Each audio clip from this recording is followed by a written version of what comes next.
Estamos en el capítulo 15 de la primera epístola de Pablo a los Corintios. Tengamos abiertas ahí nuestras Biblias para orar a nuestro Dios, rogarle que su Espíritu Santo nos guíe a toda verdad, nos muestre quién es Él, su poder, y también por medio de eso seamos nosotros transformados. Vamos a orar, hermanos, puestos en pie a nuestro Dios, antes de meditar en este capítulo fascinante. Vamos a orar. Padre Santo, te damos gracias porque ahora podemos abrir tus escrituras con total libertad, guiados, Señor, por medio de tu Espíritu Santo, guiados por tu Hijo Jesucristo, el gran obispo de nuestras almas, el que ha muerto y resucitado por nosotros y va adelante, aunque no lo vemos, aunque ahora nuestros ojos no pueden verlo a Él físicamente. Espíritu mismo, por medio de tu palabra, nos guía. Y esta es nuestra confianza, Señor, que no nos has dejado huérfanos, sino que has enviado a tu Espíritu mismo para guiarnos y hablarnos y pastorearnos por medio de tu palabra. Eso creemos, Señor, en esta mañana. Que al abrir tus escrituras, ellas nos puedan mostrar a Cristo y también nos puedan mostrar el camino que hemos de seguir, por dónde va nuestro Señor. Ayúdanos, oh Dios. Queremos que tu Espíritu Santo en esta mañana nos llene con los frutos que Él tiene, Señor. Pero ayúdanos, Padre, también a que nada nos distraiga. Aleja de nosotros todo pecado, peso de pecado que nos asedia, toda distracción, todo afán, incluso lícito, Señor. Todas aquellas ocupaciones que atendemos en los 6 días que nos das, permítenos en este primer día nosotros descansar de ellas, ponerlas encima de ti, toda nuestra ansiedad encima de ti, para que te ocupes de aquello que nos preocupa a veces pecaminosamente, Señor. Pero tú que conoces a tus hijos y conoces y te acuerdas que somos de polvo, apártanos en esta mañana para ti, para encontrarnos contigo en tu palabra, que al escudriñarla, Señor, hallemos el alimento que necesitamos y el oro que ella es. En el nombre de Cristo te agradecemos, Padre. Guárdanos y guíanos. Amén. Amén. Amén. Hermanos, ahora sí vayamos a primera de los Corintios, primera carta a los Corintios, en el capítulo 15. Estamos viendo esta sección última que toca a Pablo acerca de la resurrección. Ya el capítulo 15, nada más en el comienzo de él, vemos que ataca este tema de lleno.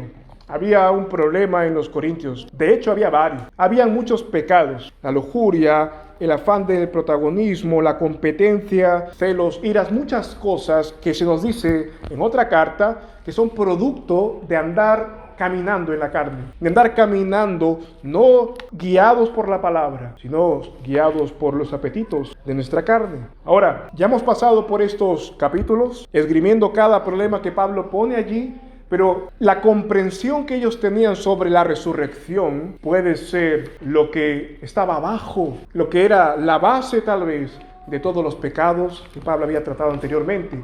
Ellos, tal vez fascinados por los saduceos o por los filósofos, algunos de ellos que no creían en la resurrección, que se burlaban de la resurrección, tal vez por esto, al olvidarse de que había una vida y una recompensa y una plenitud más allá de esta vida presente, ellos dijeron: comamos y bebamos, mañana moriremos. Todo el afán, la preeminencia está aquí, ahora. Todo el deleite, toda la bienaventuranza se disfruta aquí, por tanto no perdamos tiempo, hagámoslo, vayamos a ello. Pero vemos que aquí Pablo tiene que tratar nuevamente con la resurrección y decirles que ciertamente resucitaremos, porque Cristo ha resucitado primero. Ahora vamos a ver, hermanos, hoy el versículo del 20 al 26, si así el Señor nos ayuda, del 20 al 26. La semana anterior vimos que Pablo había confrontado a la iglesia de los Corintios con argumentos de consecuencia lógica. Estaba diciendo que, bueno, si no hay resurrección de los muertos, si los muertos no resucitan, nos decía el verso 13, Cristo tampoco resucitó. Llevemos la idea de que los muertos no resucitan a su última consecuencia. ¿Cuál es? Y Pablo saca argumentos que los reduce a lo absurdo. Bien, si no hay resurrección de hombres, Cristo no resucitó.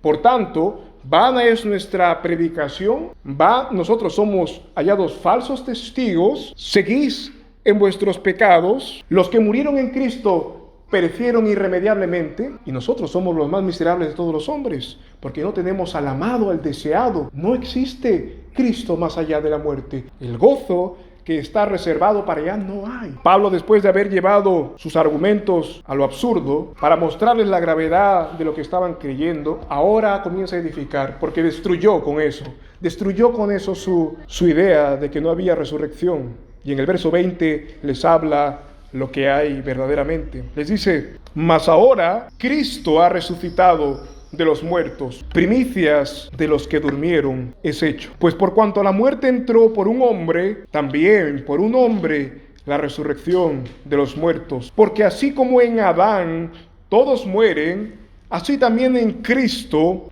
todos serán vivificados, mas cada uno en su orden. Cristo, las primicias, luego los que son de Cristo en su venida. Luego el fin, cuando entregue el reino al Dios y Padre, cuando haya suprimido todo principado y toda autoridad y potencia, porque es necesario que Él reine hasta que haya puesto a todos sus enemigos debajo de sus pies. Y el postrer enemigo que será destruido es la muerte. Amén. Después de este baño de agua fría que Pablo les da, les comienza a dar la leche espiritual, lo que ya se les había dicho, pero ellos, fascinados por otros, lo habían olvidado o lo ponían en tela de juicio. Mas ahora, nos dice el versículo 20, mas ahora Cristo ha resucitado de los muertos. Todo lo anterior era un supuesto. La verdad es esta: Cristo se ha levantado del sepulcro. Cristo ha resucitado tal como los profetas del Antiguo Testamento lo predijeron, tal como los apóstoles lo están atestiguando ahora, como Pedro, Jacobo, los 12 y los más de 500 hermanos que lo vieron dan testimonio, y que además el haber resucitado trae consigo bendiciones para su pueblo. Hay belleza en todo lo que nuestro Señor hace, aún en su resurrección. Como vimos antes, y hoy veremos, hermanos, la resurrección de Cristo está llena de beneficios para su pueblo. No hay nada que nuestro Señor haga de manera tan notable que su pueblo de allí no pueda recoger bendición para él. Lo que dice aquí Pablo es el lenguaje del Antiguo Testamento. Él dice que Cristo, las primicias. Cristo es las primicias. Esto nos recuerda en el Antiguo Testamento, en el libro de Levítico, cuando se instituyeron lo que eran las fiestas solemnes. Una de esas fiestas, como es la Pascua, que era donde se recordaba el sacrificio, la liberación de Israel y el cordero que se inmoló. En ese tiempo también se había de celebrar un día especial, el día de las primicias. Es decir, el momento donde el pueblo de Dios iba a comenzar la cosecha, pero antes de eso traía una gavilla, es decir, los primeros frutos, y lo ofrecía al Señor como muestra ¿de qué? De que toda la cosecha era suya, de que toda la cosecha era consagrada al servicio de Dios, y se trae el adelanto, la gavilla, la primera parte de esa cosecha. Todo eso apuntaba, esa fiesta, de que todo provenía de Dios y a Dios iba. Lo que nos has dado, de eso te damos. No podemos darte algo que no sea tuyo. Reconocemos que esto es de Él. Pero fijémonos que luego, lo volveremos a ver, pero luego de ese día de los primeros frutos, de las primicias, después de 49 días, era el Pentecostés. Luego veremos, pero tiene relación. Primero, con mucho tiempo, se entrega las primicias, y en el tiempo perfecto, las 7 semanas, los 49 días, ha de el Pentecostés celebrarse nuevamente para Dios. Primero entra la gavilla. Primero es los primeros frutos, y luego en el tiempo perfecto, en esas 7 semanas que ha de durar la historia de la humanidad, se ha de tener esa cosecha abundante, y entrarán los ángeles y dice que con su hoz recogerán todo el trigo para Dios. Pablo está citando aquí el Antiguo Testamento. Cristo fue el primero en resucitar, y esto también lo tenemos nosotros en otro lenguaje, con otras palabras. Cristo fue el primero en entrar a la gloria en ese estado. Cristo fue el primero en resucitar y entrar a la gloria en ese estado. Ahora, si nosotros dijéramos Cristo es el primero en resucitar, encontraríamos que esto no es verdad. Hubieron resurrecciones antes de Cristo. En el Antiguo Testamento se nos dice que quienes resucitaron. ¿Recuerdas? Eliseo, el profeta que tenía la doble porción del espíritu de Elías. Él es atendido por una mujer que no podía concebir, estaba en afrenta, y se ve que esta mujer le prepara un aposento alto. Esta mujer no tenía hijo. Y le dice Eliseo, ¿qué quieres que haga? Y se le dice, su criado le dice a Eliseo, ella no tiene descendencia. Y Eliseo le da un hijo, pero luego cuando este hijo crece, muere. Este hijo amado de la mujer viuda muere. Y es el primero que resucita Eliseo. Es el primero que vemos aquí en la historia del libro de los Reyes que resucita. Luego también vemos que resucitó otro hombre, podríamos decir casi por accidente. Eliseo muere, dando una última profecía, él muere, y luego cae alguien en la tumba de Eliseo y resucita. Con eso Dios quiere decir que lo que dijo Eliseo era cierto y se va a cumplir. Aunque él haya muerto, su palabra no muere, su palabra va a cumplir. Luego vemos también que Lázaro y el hijo de la viuda de Naín resucitaron. Pero ¿por qué se nos dice que Cristo es el primogénito de entre los muertos entonces, si Él no ha sido el primero en resucitar? Hemos visto estos casos. ¿Por qué se nos dice en Colosenses que Él es el primogénito de entre los muertos, o el primogénito de la resurrección? La diferencia entre la resurrección de ellos y la de Cristo es que Cristo resucitó con un cuerpo glorificado. Lázaro no. La hija de aquella mujer que atendió a Eliseo no, ni tampoco el hombre. No resucitó en su mismo cuerpo estando glorificado, ni tampoco lo hizo Lázaro. Lázaro, después de su resurrección corporal, murió físicamente de nuevo. Ahora, vimos la semana pasada, ¿dónde está Lázaro? Su alma está gozando de la presencia de Dios inmediata. Él está disfrutando, ha entrado con Cristo al paraíso, como le dijo el Señor al ladrón de la cruz. Su alma está disfrutando, pero su cuerpo descansa en su sepulcro, a la espera de aquel día del juicio, a la espera del último día donde el Señor ha de venir a juzgar.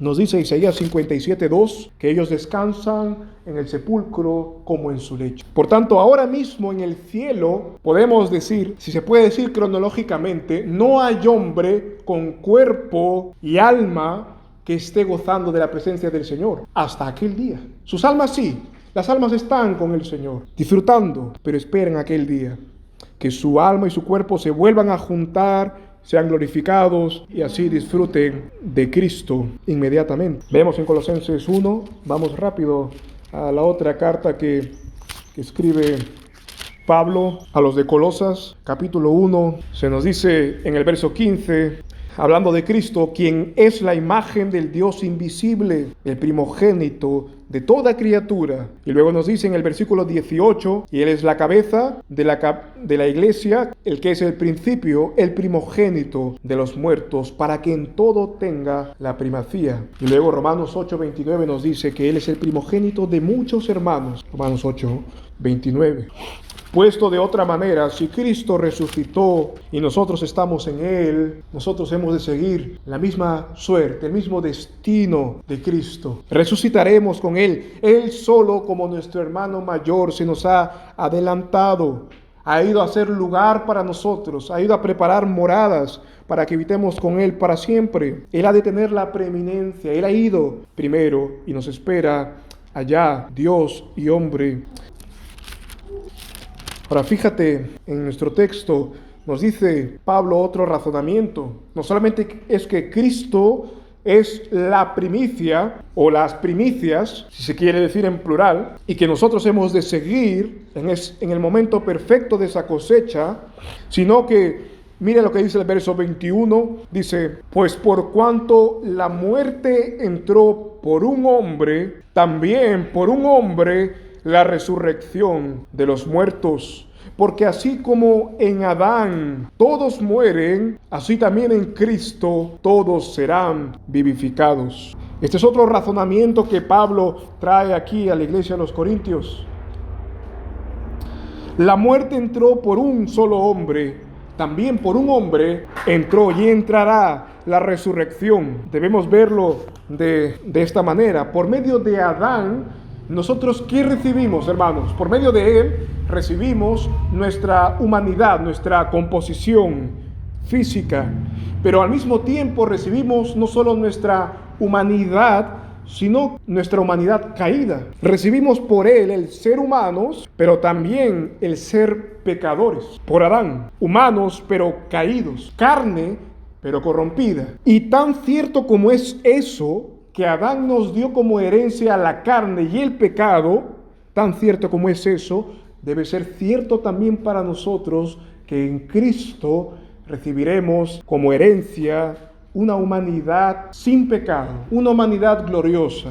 Seremos vueltos al estado primero de Adán, e incluso mejor, porque no solamente estaremos sin pecado, sino que estaremos con la imposibilidad de pecar. Cuando seamos glorificados, cuando estemos con Cristo allá, al igual que como es Él, sin pecado, y nadie puede tentar a Dios, nos dice su palabra. Él no tienta a nadie, ni es tentado por nadie. Estando en el cielo, con un cuerpo glorificado, allá con Él, no seremos pecadores, no haremos que otros pequen, ni seremos tentados. Tendremos la capacidad de estar en ese estado como los ángeles están ahora mismo. Los ángeles escogidos están. Hay ángeles que ahora mismo están condenados, son demonios, no se puede orar por ellos. Ellos han de sufrir el lago de fuego, el infierno eterno. Pero ahora mismo hay ángeles que, sostenidos por el poder de Dios, no han pecado ni pecarán nunca. Desde que los creó Dios hasta ahora no han visto el pecado. Cuando nosotros vemos eso, como veíamos anteriormente también el mismo tema, el ver a los ángeles que ahora mismo no caen de su estado, debe ser para nosotros la garantía de que cuando estemos con ese nuevo brío de la resurrección, estaremos en ese estado sin pecar. Para nosotros hoy es imposible concebir eso, porque no pasa un minuto sin que nuestra mente haya pecado, por hacer algo o por no hacer algo. Pero saber que los ángeles están allí y que Dios con su poder los mantiene sin pecado, nos da la garantía de que el día de mañana así nos sostendrá. Y no habrá pecado que brote de nosotros ni que nos haga pecar. Estando en la presencia inmediata de Dios, disfrutando de ese sol de justicia, siendo alimentados, nutridos de Él mismo, el pecado será como una pesadilla de la cual ya ni podemos recordar. Como cuando a veces soñamos algo que nos agitó, pero olvidamos lo que era. Así será el pecado. Hay pecados que son amargos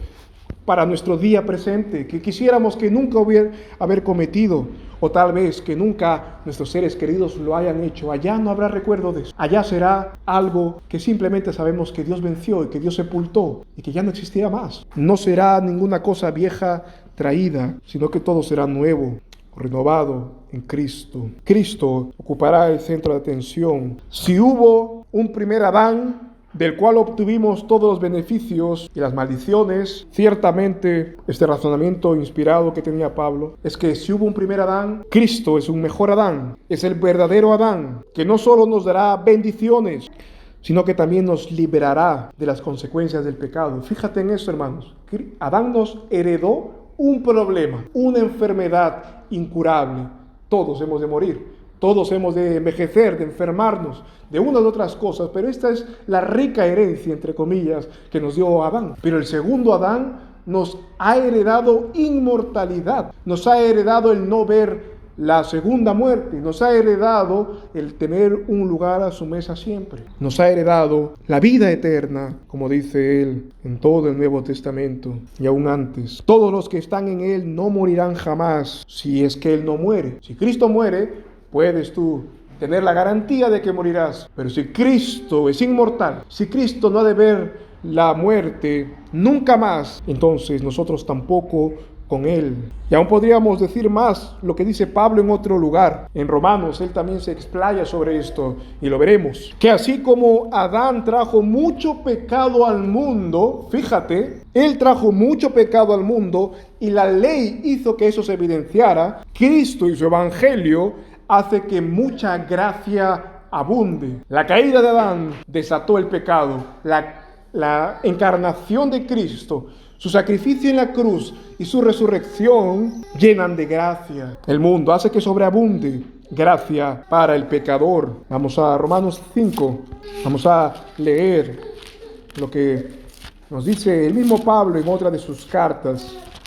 Fijémonos en el verso 14. Vamos a leer hasta el 21. Es tan claro este texto. Romanos 5, verso 14, nos dice: no obstante, reinó la muerte desde Adán hasta Moisés, aun en los que no pecaron a la manera de la transgresión de Adán, aun los que no cometieron ese primer pecado, el cual es figura del que había de venir. Adán, figura de Cristo. Mas el don, la gracia de Cristo, no fue como la transgresión, porque si por la transgresión de aquel uno murieron los muchos, mucho más abundó a los muchos la gracia de Dios y el don por la gracia de un hombre, Jesucristo. Ni fue la dádiva como la transgresión de aquel uno que pecó, porque el juicio a la verdad vino de un solo pecado para condenación, pero el don vino de muchos delitos para justificación. Fíjate lo que dice aquí: bastó un pecado para traer toda la maldición que se desató y aún vemos hoy en nuestra propia carne. Pero bastó un solo pecado para eso, pero muchas transgresiones hicieron que por un solo pecado eso sea cubierto, por un solo acto de justicia en Cristo eso sea cubierto. El don vino por muchos delitos para justificación, porque si por el delito de uno reinó la muerte por uno, fíjate, uno hace que reine la muerte, mucho más reinará en vida por uno, Jesucristo, los que reciben la abundancia de la gracia y el don de la justicia. Así que de la manera que por un delito vino la culpa a todos los hombres para condenación, así por un acto de justicia vino la gracia a todos los hombres para justificación de vida. Así como por la desobediencia de un hombre los muchos fueron constituidos pecadores, así también por la obediencia de uno los muchos serán constituidos justos. Por un solo acto de Cristo vino, hermanos, nuestra justificación, así como por un solo acto de Adán fuimos condenados. Por la desobediencia de Adán somos pecadores, constituidos pecadores. Por la obediencia de este justo heredamos justicia. El heredero solo recibe lo que otro ha conseguido, con esfuerzo, con sangre. Cristo derramó su sangre para darnos una obra perfecta. Perfecta es que no necesita añadidura nuestra. Cristo nos dio su justificación, la paz con el Señor. Nuestra justificación y vivificación futura descansan enteramente en los méritos de este uno que justifica al impío. Fijémonos en nuestro texto, 1 Corintios 15. Pablo ya nos ha dicho que en Adán hemos de ser vivificados por la misma fuerza que Adán es, en todo lo contrario. Todo lo que Adán perdió, Cristo nos lo dio y aún glorificado. Pero dice el 23, mas cada uno en su orden, Cristo, las primicias, luego los que son de Cristo en su venida.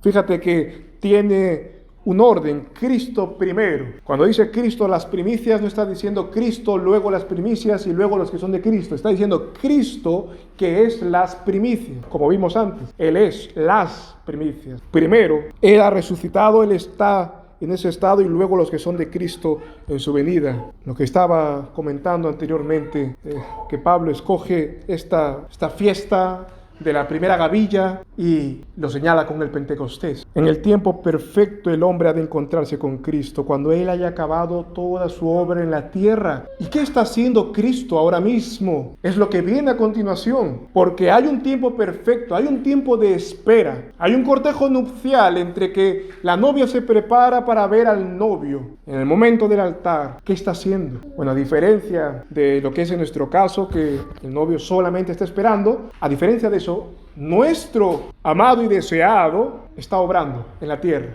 Está trayendo, conquistando a las naciones para que todos entren a su fiesta, entren a su casa, sean desposados. Todos los que Él ha elegido. Pero fíjate cómo Él lo hace. Pablo dice, cada una de estas cosas han de suceder en el orden. Si no ves la resurrección, no quiere decir que no pase. Tú sabes, no vemos a Dios, no vemos a Cristo, pero eso no implica que Cristo o que Dios no exista, porque solamente no lo vemos, esto lo sabemos, es básico. Les está recordando esto a los corintios. No veis la resurrección, pero eso es parte del plan de Dios. Dice Cristo, luego los que son de Cristo en su venida. Ahora esto es importante, tal vez para algunos argumentos que se ponen por allí, que hacen una diferencia entre la venida de Cristo y la resurrección de todos los hombres y separan esos tiempos. Es decir, hay una doctrina que enseña que Cristo ha de venir, pero la muerte aún no se ha de erradicar, que Cristo ha de venir, ha de ejercer su reino milenario y en la tierra, y entonces luego habrá la resurrección, o la resurrección pasará en su venida, pero todavía la muerte no será quitada hasta que 1000 años reine en la tierra, y estas teorías que pueden surgir. Pero a todo esto, con el solo versículo de Pablo lo tenemos, y muchos otros. Pero fíjate en este: cuando es la venida de Cristo, es la resurrección, es el día del juicio. Cuando viene Cristo, cuando suenan las trompetas, ha de venir Cristo y el juicio ha de celebrarse. Se acabó el tiempo, ya no hay más tiempo. Podemos prestar este detalle y dividir la historia en esos dos momentos, antes de que Cristo venga y lo que ha de ser en ese momento, el juicio final. Dice: luego el fin, cuando entregue el reino al Dios y Padre, cuando haya suprimido todo principado y toda autoridad y potencia, porque es necesario que Él reine hasta que haya puesto a todos sus enemigos debajo de sus pies o por estrado de sus pies. Ahora fijémonos en esto, hermanos. Este es uno de los textos que profundizan, pero al mismo tiempo más generación nos da, más expectación por aquel día postrero. No solo seremos resucitados con Cristo, es que en aquel día veremos todos los logros de Cristo, toda la obra hecha de Cristo. Jacob murió, pero él no vio la nación que se formó después de él. Murió José, estando como señor de Egipto, pero en una tierra que no era de su descendencia. Murieron los apóstoles por Cristo y no vieron la dinamita que fue el evangelio en el mundo. Y nosotros moriremos hasta que todo el mundo nos haya suprimido, todos los enemigos de Cristo. Pero veremos la esperanza, veremos en aquel día, cuando seamos resucitados, nos gozaremos con todos los logros que no vimos, como los hombres de antaño no vieron. Pero fíjate lo que dice aquí: en aquel día no habrá ninguna autoridad más, sino solo una, la de Cristo. Fíjate que lo primero que menciona allí es que va a entregar el reino al Dios y Padre cuando haya suprimido todo principado, autoridad y potencia. Debemos considerar que allá los principados y las potestades que vemos hoy, las autoridades legítimas como reyes, magistrados, incluso presbíteros, cabezas de hogar, cualquier sea el rango de autoridad que Dios puede conferir a los hombres hoy, allá no habrá. Todo tipo de autoridad humana y también incluso angélica será absorbida, y la única autoridad vigente será Cristo, porque las autoridades que hoy existen no son más que un reflejo de la autoridad que ejerce Cristo.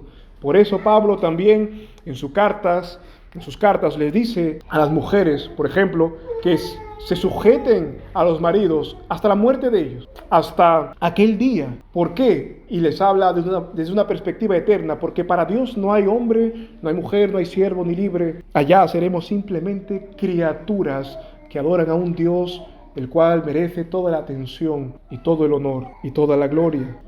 Allá no habrá ni mujer, ni hombre, ni siervo, ni libre como actualmente los hay. Ahora esto, como dice un teólogo, cuando se habla del futuro, siempre se habla con caridad y con sumisión a la verdad. Esto no es dogmático, es decir, hay muchas cosas que ignoramos, pero el texto nos puede dar a entender claramente, como dice Apocalipsis, Juan, el teólogo, que allá Él será el único sol de justicia, y allá Él será el único obispo que habrá. No habrán pastores, no habrán otro tipo de autoridad necesaria para el orden. Allá será Él suficiente, y su luz suficiente para el hombre.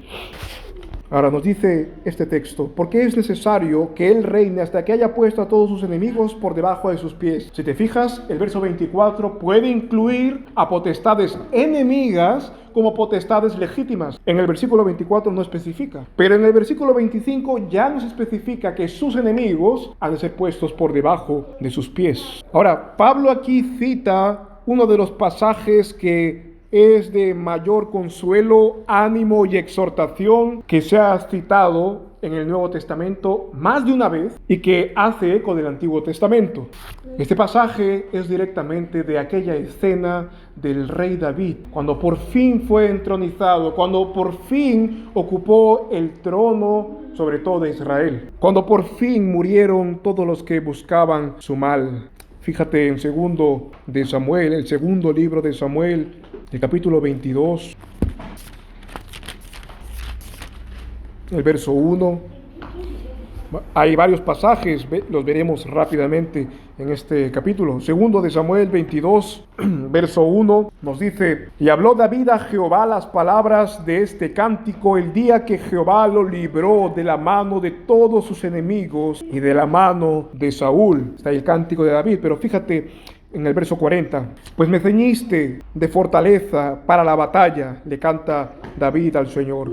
Postraste debajo de mí a los que contra mí se levantaron. Versículo 45, los hijos de los extranjeros se sometieron a mí, al oírme me obedecieron. El siguiente dice, los hijos de los extranjeros desfallecían y salían temblando de sus encierros. Y el 48, el Dios que me concede la venganza y somete pueblos debajo de mí. David había visto todo lo que Dios había hecho con él, pero sabemos que él también sabía que no lo hizo solo para él o para engrandecerlo a él. Él era una figura de Cristo y de lo que iba a pasar. La vida de David es lo que nosotros vemos hoy, de cómo avanza también el reino de Dios hasta que todos sean sujetos a él. Fíjate en su historia. Yo estoy seguro de que estás familiarizado con esta historia, la conoces bien. Es de las favoritas de la Biblia,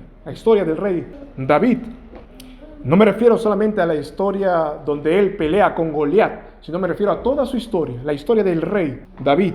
Quisiera que recuerdes hoy, mira, David fue ungido rey cuando él apenas era un muchacho, cuando él estaba detrás de las ovejas de su padre, y se nos dice que desde allí comenzó a caminar con Dios. Cuando Saúl lo conoció, lo amó al principio, se encantó de él y luego quiso matarlo. Pero fíjate que es un paralelo con Cristo. Cuando Cristo nació en el anonimato. Solamente unos pocos pastores humildes y unos grandes reyes de Oriente, magos de Oriente, se aparecieron en su nacimiento, pero su pueblo desconocía de eso. Pero cuando fue creciendo luego, al igual que el rey David, los hombres lo amaron por lo que hacía, por los milagros que hacía. Pero ¿qué pasó? Cuando les pedía una obediencia absoluta y no solamente que lo sigan por los panes, lo aborrecieron. Saúl, al ver a David, quiso matarlo porque veía que perdía su poder. Los fariseos, los saduceos, los del concilio, al ver que la gente se iba tras él, se enardecieron y quisieron matarlo. Y no solamente ellos, sino toda autoridad después de ellos. Los Herodes que hubieron después del tiempo de Jesús, los reyes de antaño y los de ahora, cuando se ven amenazados por la rectitud de la palabra de Dios, la sepultan. Como en un tiempo en Estados Unidos se prohibió el que las Biblias se leyesen siquiera en las escuelas. Todos crujen sus dientes contra Cristo el ungido. Pero fijémonos en la historia de David. Mientras David huía de Saúl, su séquito iba creciendo. Israel lo pasaba mal, bajo el gobierno de Saúl. Mientras Saúl gobernaba, el pueblo gemía, como dice el proverbio. El pueblo era secuestrado por el gobierno ilegítimo que se volvió el de Saúl, el gobierno desastroso que se volvió luego de su pecado. Pero los que se sumaban a David en el desierto, en el vituperio, mientras iban con él, se hacían valientes y eran hombres fuertes. Su reino se iba confirmando, el reino de David, mientras que él aún no estaba visiblemente en Israel como rey. Sin embargo, el pueblo sabía que Dios estaba con este hombre.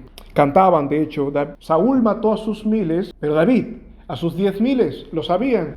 Dios hacía caer en pedazos el reino de Saúl con su idolatría, con sus iras descontroladas, con sus fracasos irremediables. Fracasó el reino de Saúl, pero David crecía y los que le seguían también. E incluso Israel, aunque todavía no había entronizado a David, Israel era beneficiado, porque David desde lo secreto que hacía, ¿te acuerdas lo que hacía David? Cuando todavía no era rey entronizado, David estaba con los paganos, luchando contra los paganos. David, desde su lugar, fuera de Israel, hacía campañas contra los enemigos de Israel, los enemigos de la iglesia. Sin que Israel lo supiera, o lo supiera con certeza, David peleaba por ellos contra sus enemigos.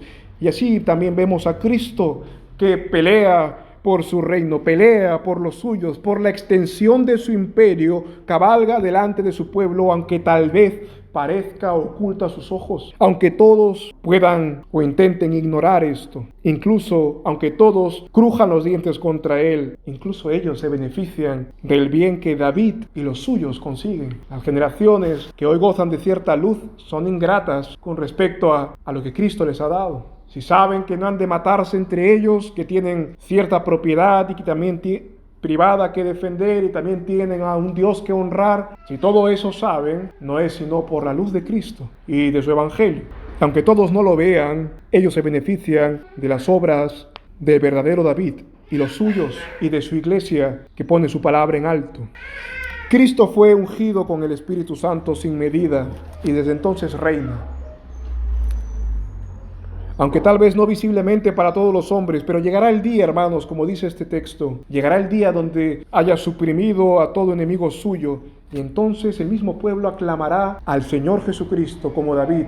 Dice Filipenses, confesará toda lengua que Cristo es el Señor. Llegará ese momento. Aún este mundo ve y sufre la debacle y los pecados de sus líderes, tristemente, cuando cogen un modelo que no funciona, cuando dejan la Biblia al costado. Pero así también fue con David, con la historia de David. Sufrían bajo un Saúl tirano que no sabía el consejo de Dios, pero detrás de ese Saúl tirano, Dios hacía su obra por medio de David y fortalecía su reino y lo defendía y lo hacía crecer. Llegará el día donde el pueblo mismo, la creación misma, clamará que Cristo sea su rey. Y se abrirán las puertas, como dice el Salmo 24. Se abrirán las puertas para este rey de gloria. No lo vemos aún, pero como Dios le dijo a Job, ignoras cómo yo formo al bebé en el vientre de la mujer, lo ignoras. Ignoras cómo doy la comida a cada bestia a su tiempo y cómo sale el sol y cómo se oculta. Ignoras el movimiento de los astros, pero yo lo hago y no porque tú lo desconozcas dejaré de hacerlo. Y esta es nuestra esperanza, hermanos, que nosotros no vemos todo el obrar de Cristo en su plenitud, pero nuestra esperanza es que Él sigue obrando. Mi Padre trabaja y yo también trabajo, dice el Señor Jesús en Juan 5. Isaías 42 nos recuerda una preciosa verdad. Isaías 42, el verso 4.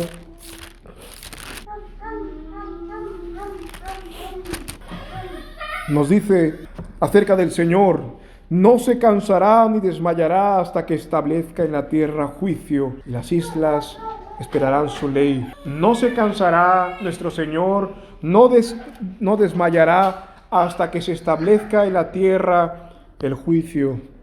No estamos huérfanos, hermanos, en un mundo sin Cristo, donde impera el demonio. La realidad es que el ungido reina y está trayendo a todos hacia sí, y está combatiendo las batallas de su reino, aunque no las podamos ver. Está haciendo que reinos se hundan y otros se levanten, tal vez para juicio. Al igual que Dios le dijo a Job, nosotros debemos responderle a él ante tal conocimiento de que Cristo pondrá por estrado de sus pies a sus enemigos. No lo sabemos cómo va a pasar. Hay muchos que rugen hoy fieramente y no sabemos cómo han de ser destruidos, cómo han de ser desmantelados, cómo han de ser puestos por estrado de los pies del Señor, porque los vemos fuertes, vemos grandes alianzas tal vez, pero aunque no lo sabemos, nuestra respuesta debe ser la misma de Job. Yo callo ante mi Señor porque desconozco cómo Él obra y sin embargo Él lo hace puntualmente en su tiempo y para su gloria. Cristo ha resucitado, está en su trono, está trabajando en la extensión de su reino y hacia allá vamos, hacia Él. Hasta allí veamos, hermanos, el texto de hoy nos habla acerca de este Cristo resucitado, de su poder. Luego se nos dice que el postrer enemigo será la muerte. La muerte, aún hoy luchamos contra ella. Con cada pequeño avance de la ciencia, luchamos contra ella, pero no será quitada sino hasta que Cristo venga y Él acabe con la muerte también. Dios nos permite, hermanos, que podamos ser fieles como los mismos hombres que se nos dice en Hebreos, que vivamos por fe viendo a este Cristo invisible a nuestros ojos, pero que en las páginas de la Escritura está tan claramente definido que es lo único que nos basta para seguirle, como aquel David, que todo aquel que le siguió tuvo un lugar con él. Vamos a orar. Señor, te damos gracias, Padre, porque por tu bondad estamos aquí, agradecidos contigo, porque nos has hecho formar parte de un reino indestructible, dice tu palabra. Nos has hecho formar parte de aquel reino y de aquella iglesia, de la cual no conoce la derrota, no conoce ninguna puerta de Hades que se le resista. Aún, Señor, cuando nosotros somos débiles y aún cuando tal vez vemos nuestros pecados y nuestra humanidad caída, la que heredamos de Adán, permítenos en esta mañana ver la humanidad que Cristo ha preparado para nosotros, y no solamente esperar hasta ese entonces, sino, como dice tu palabra, que hoy mismo tenemos también las arras del Espíritu que nos hacen clamar, Abba Padre, pero que también nos dan el poder para emanciparnos del pecado por ti, para seguirte y ser valiente y esforzado como eran los hombres que caminaban con David. Ayúdanos, oh Señor, a no tener la idea de este mundo, que todo lo quiere ahora y va a disfrutar de todo el bien ahora, porque este es su única habitación, la tierra. Ignoran que más allá está tu juicio, ignoran que tú estás haciendo tu obra en este mundo. Pero permítenos, oh Señor, ver como dice Pablo aquí, que tú estás obrando y que nosotros hemos sido llamados a tu obra y que bienaventurados somos si caminamos contigo. Aun cuando sea en valle de sombra de muerte, el saber que el pastor de Israel está con nosotros, que sea para nosotros suficiente recompensa, porque será lo que disfrutemos allá. Ayúdanos, oh Señor, a decir como aquel hombre, como Barzilai, que todo lo que le sirvió a David, estando él exiliado, estando él reinando desde fuera de Israel, que todo lo que David, todos los dones que le prometió no eran nada, sino con el placer de haber servido a su rey. Permítenos, oh Señor, el tener el placer y la dicha de amarte por quien eres y no seguirte solamente por aquello que nos das. Gracias te damos, oh Padre. En el nombre de Cristo, haz tu obra en nosotros. Acuérdate de que somos polvo y danos vida para poder servirte hasta que lleguemos allí y recibamos ese cuerpo que ya no verá más el pecado, ni ninguna enfermedad, ni ninguna cosa que aquí hemos de sufrir por tu buena y perfecta voluntad, Señor. En tu nombre oramos. Amén.